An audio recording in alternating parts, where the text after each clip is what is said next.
Hello everyone, कैसे हैं आप सभी लोग। आशा करती हूँ आप सभी लोग बिल्कुल ठीक ठाक होंगे और अपने घरों में सुरक्षित होंगे। Welcome to my channel. बहुत दिनों से सोच रही थी आप सभी लोगों से बातचीत करूं, लेकिन फिर थोड़ा सा बिजी थी, इस वजह से नहीं आप सभी के बीच हाजिर हो पाई।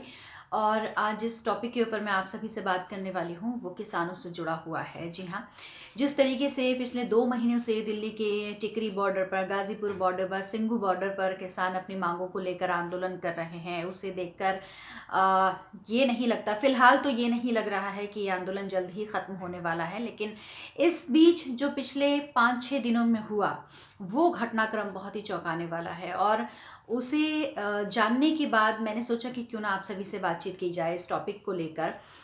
जिस तरीके से आंदोलन चल रहा था, तमाम जो किसान नेता थे वो आगे आ रहे थे, हालांकि अभी भी हैं, और बीच में ये भी निकल कर सामने आया है कि जो किसान नेता हैं वो दो गुटों में बंट गए हैं।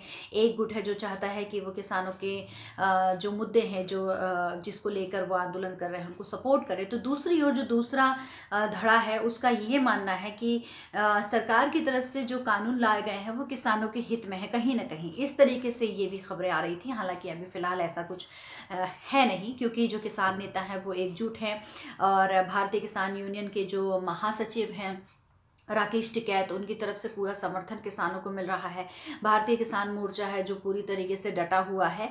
लेकिन इन सब के बीच में ट्रैक्टर मार्च जो 26 जनवरी 2021 का वो दिन, शायद ही इसे अब कोई भूल पाएगा, क्योंकि गणतंत्र दिवस देश मना रहा था और दूसरी तरफ किसानों और दिल्ली पुलिस के बीच जो हिंसा हुई, जो झड़प हुई, उसको देखने के बाद क्या कहेंगे आप? क्योंकि ये एक तरफ से कहा जा रहा था कि शायद ट्रैक्टर मार्च निकालने के बाद ये जो कृषि आंदोलन, किसानों का जो आंदोलन है वो ख़त्म हो जाएगा, और शायद इस पर कुछ सरकार की तरफ से पहल होगी, बातचीत होगी, या फिर कुछ ऐसा होगा कि जिससे ये मसला यहीं ख़त्म हो जाए। लेकिन इस हिंसा के बाद ये जो पूरा मामला है ये और उलझता चला गया। ऐसा नहीं है कि 26 जनवरी को ही ये हिंसा हुई हो, इसके बाद फिर जो है हिंसात्मक जो आंदोलन है वो होता हुआ चला गया।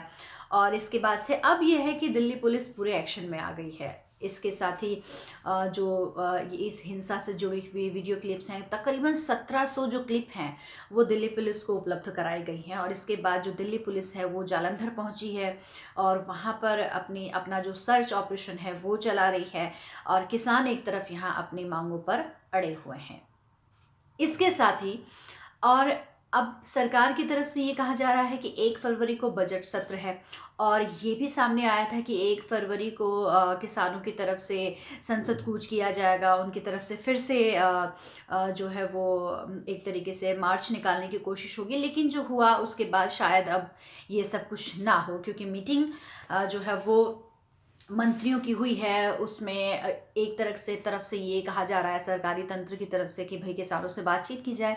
वहीं दूसरी तरफ से किसान मोर्चा ये कह रहा है कि भाई हमारे साथ तो बातचीत के सारे दरवाजे खुले हैं, हम आए ही इसलिए दिल्ली हैं कि सरकार हमारी बातों को सुने, हमारी मांगों को समझे और उसको लेकर कोई अपनी तरफ से ठोस जो कदम है वो उठाए, जो 3 कृषि कानून सरकार लाई है उसको पूरी तरीके से रद्द करे। बहरहाल, ये तो हो गया थोड़ा फ्लैशबैक की स्टोरी। अब प्रेजेंट में आते हैं। प्रेजेंट में ये है कि यूपी और हरियाणा के जो किसान हैं वो लगातार गाजीपुर बॉर्डर पहुंच रहे हैं।